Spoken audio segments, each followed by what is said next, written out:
What are you doing? Use your words. What are you doing? Video of men in camouflage snatching a protester off the streets of Portland, Oregon, set off a pandemic of confusion and outrage. What is going on?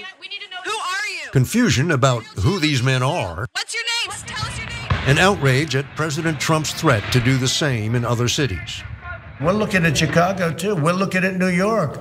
Look at what's going on. All run by Democrats, all run by very liberal Democrats. You guys remember that during the summer of 2020, those protests following police brutality and violence and the George Floyd situation happened.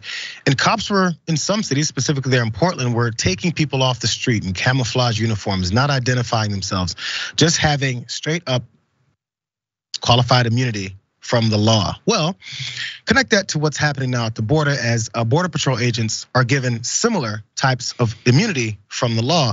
But this all triggered from a particular case that happened when it came to this one particular border inn. So let's just check this out because this is what sparked it. The case was brought by Robert Buell, who's the owner of a bed and breakfast in Blaine, Washington, called the Smuggler's Inn. Mr. Buell said that he served as a confidential informant for the federal government, helping agents find and apprehend people crossing the border illegally. In March of 2014, he told Eric Egbert, a Border Patrol agent, that a Turkish citizen was scheduled to arrive at the inn. When the guest's car reached the inn, Mr. Egbert entered Mr. Buell's property without a warrant. Mr. Buell said he told the agent to leave, only to be thrown against the vehicle and then to the ground. So of course, that particular inn owner decided to sue because he didn't like what had all gone down. So the court in Egbert versus Buell held that the CBP officer Eric Egbert can't be sued for allegedly throwing Buell to the ground and injuring him while trying to arrest another man at the bed and breakfast, again without a warrant. Egbert allegedly retaliated after Buell filed an excessive force complaint by asking the IRS and various other agencies to investigate him. So this started with a guy who was a Border Patrol agent informant. He tipped someone off. They came in without a warrant. He now decided to have a change of heart. I'm not sure why. Got tossed around, decided to sue. They said you can't sue him because these guys are above the law. That is set the precedents, right?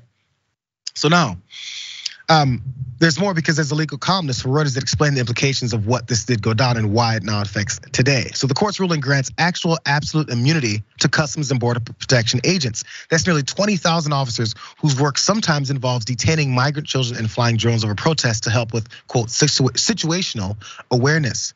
The ruling gives Border Patrol agents near unfettered authority to search, seize, and detain Americans without any consequences if they overstep their authority or even kill someone, which I'm sure they've done. So also there's a map that also establishes them having this, I think it's a 100-mile border enforcement rule. Let's look at this map, because everything that falls within that lighter orange barrier, apparently, Border Patrol agents can search anyone and anything in that area without a warrant.